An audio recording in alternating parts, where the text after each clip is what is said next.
como foi o agir de Deus na sua vida? Como começou essa vontade de saber mais, de estudar mais, de se aprofundar mais, com tanto estudo, né?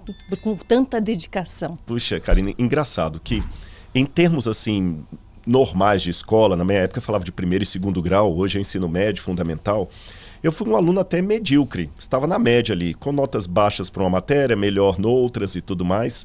Eu era assim também. Exatamente, tal qual.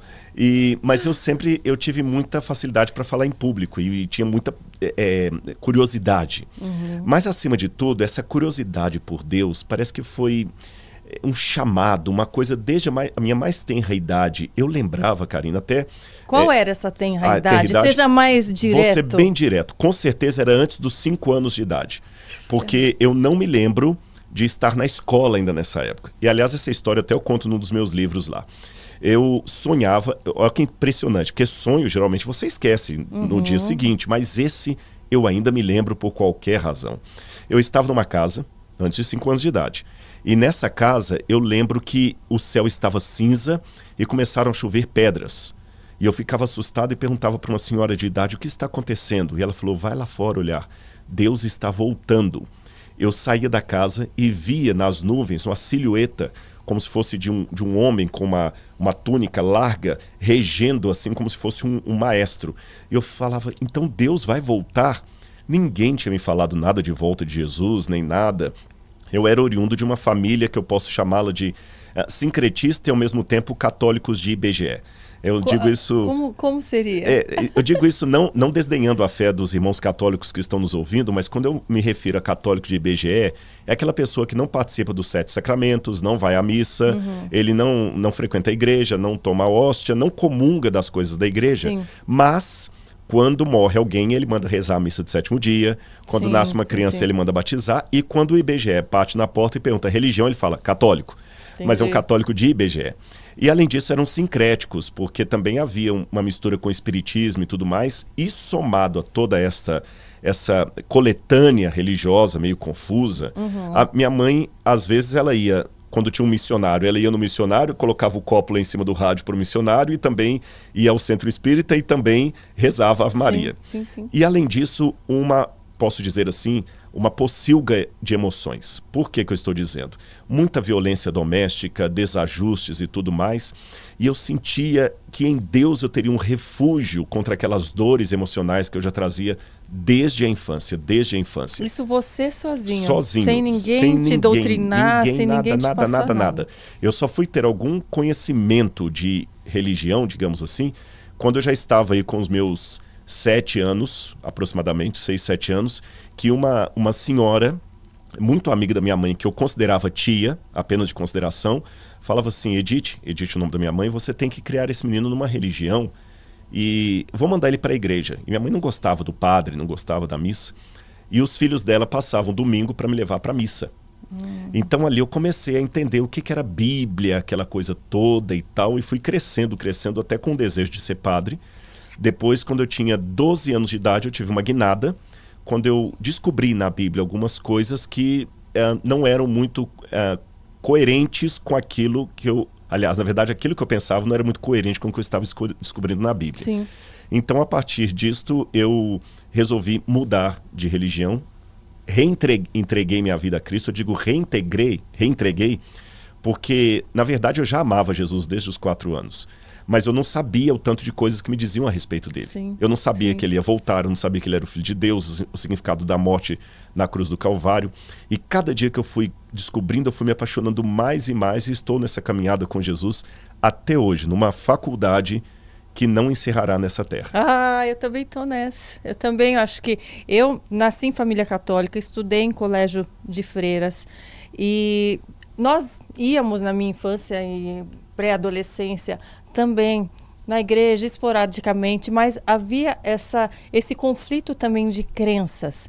né? E eu passei a ter mais entendimento recentemente também, porque na minha cabeça o que eu ouvia era que Deus é amor, Deus, ele basta você ter boas atitudes, boas ações, querer o bem. A minha família sempre me deu bons exemplos com relação a como tratar o próximo, como tratar com respeito, a ser solidário. A gente tem uma ONG também há 30 e poucos anos. Então eu já tinha esse conceito do que é ser bom ao próximo, mas eu não sabia como agradar mais a Deus.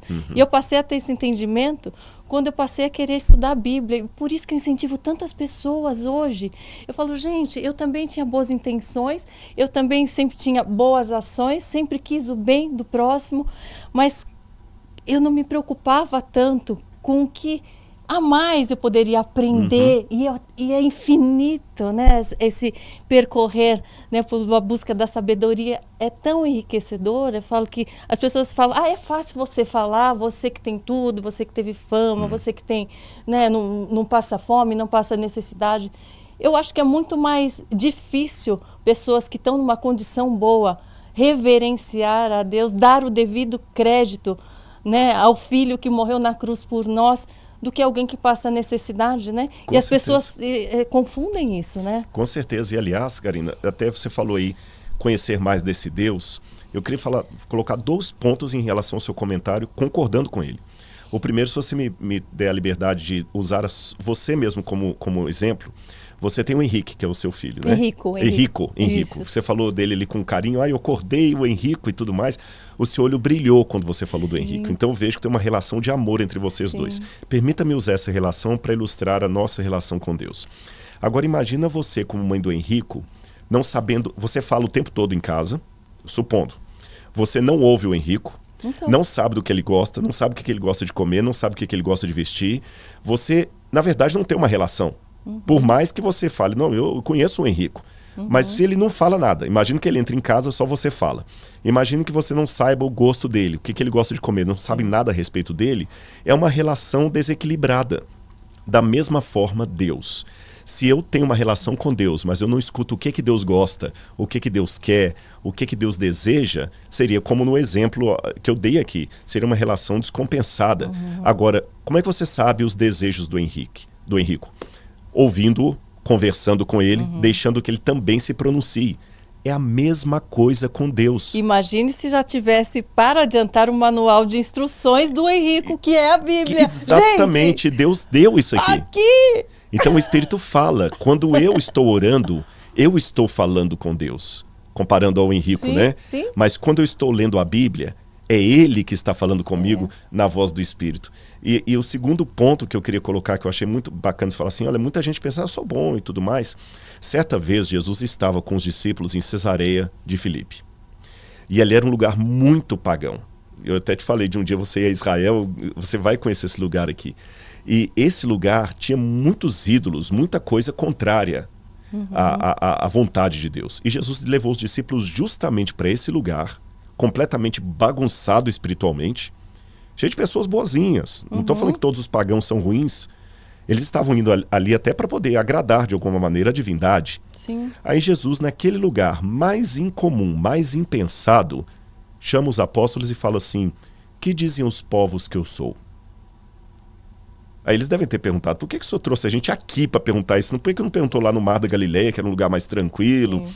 É como se eu tirasse agora todas as pessoas de uma igreja e levasse para Cracolândia e perguntasse assim, pois é, o que vocês acham do evangelho aqui? Poxa, não podia perguntar lá?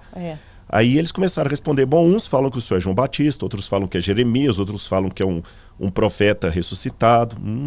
Interessante. E vocês? Quem dizem que eu sou? Quando Jesus perguntou isso, em primeiro lugar, perceba que ninguém estava falando coisa ruim de Jesus. Eles não responderam assim, uns dizem que o senhor é um canalha, que é um farsante, que é um demônio. Disseram coisas bonitas a respeito de Jesus, mas não eram a verdade a respeito dele. Então não adianta dizer coisas bonitinhas a respeito do céu. Deus é amor, tá? Mas que mais?